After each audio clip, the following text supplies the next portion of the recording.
पूरी तरीके से कानपुर महानगर नहीं, पूरा भारत चुनाव के आगोश में आ चुका है। कानपुर महानगर को किस दृष्टि से इस चुनाव में आप देखती हैं? हम जीते हैं और जीतने के लिए ही यहाँ पर हैं। लोगों का थोड़ा सा आक्रोश है और कार्यकर्ताओं में और कैंडिडेट्स में सामंजस्य नहीं बैठ पा रहा है। अभी प्रकाश शर्मा जी ने विरोध भी दर्ज करा था। इसको आप किस दृष्टि से देखती हैं? नहीं, कोई इसमें दृष्टि कुछ नहीं होती। क्या होता है, जब एक जगह मेहनत कर ली जाती है और पार्टी जब बड़ी होती है और इतने सारे सक्षम कार्यकर्ता रहते हैं, तो ये स्वाभाविक है और इसमें कोई बुरा मानने वाली बात नहीं है कि स्वाभाविक रूप से अधिक लोग एक जगह के लिए क्वालिफाइड रहते हैं और उसमें से किसी एक को मिलना होता है।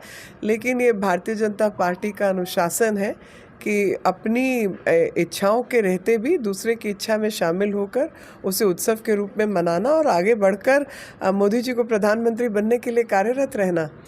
एक छोटा सा आखिरी सवाल, कानपुर महानगर की मशहूर मिल थी लाल इमली, पूर्ण रूप से बंद कर दी गई है। कई लोगों ने प्रयास करा, स्मृति ईरानी जी ने प्रयास करा, अब वो बंद हो चुकी है।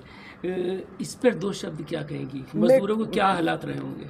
मैं तो उससे पूर्व की जो सरकारें, हमारी सरकार तो 2014 में ही बनी और उससे पूर्व की सरकारों के जो कमियां रही, हमने उसका खामियाजा भुगता है।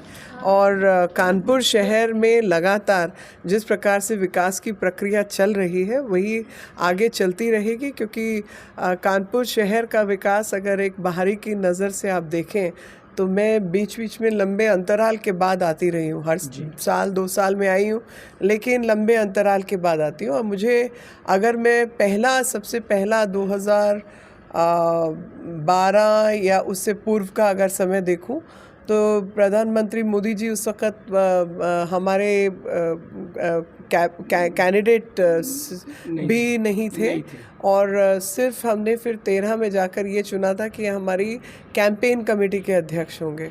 उस वक्त मैं कानपुर पहली बार आईआईटी कानपुर आई थी और आईआईटी कानपुर में लगातार 3 कार्यक्रम किए, हर बार कार्यक्रम किए और आज फिर बीच बीच में आए, कुछ हादसे भी रहे और फिर योगी जी की सरकार भी बनी। तो जो विकास की यात्रा है वो सड़कों से लेकर गड्ढों तक में दिखाई देती है। आप जानते हैं कि यहाँ गड्ढे अधिक और सड़कें कम होती थी, लेकिन आज सड़कें सही हैं, लोगों को यातायात सुगम मिल रहा है, स्वच्छता है, नहीं तो बहुत गंदगी थी और चीज़ें बेहतर हो रही हैं। और जो रोटी रोज़गार के भी कार्यक्रम हैं वो और तरीके से सुनिश्चित किए जाएंगे।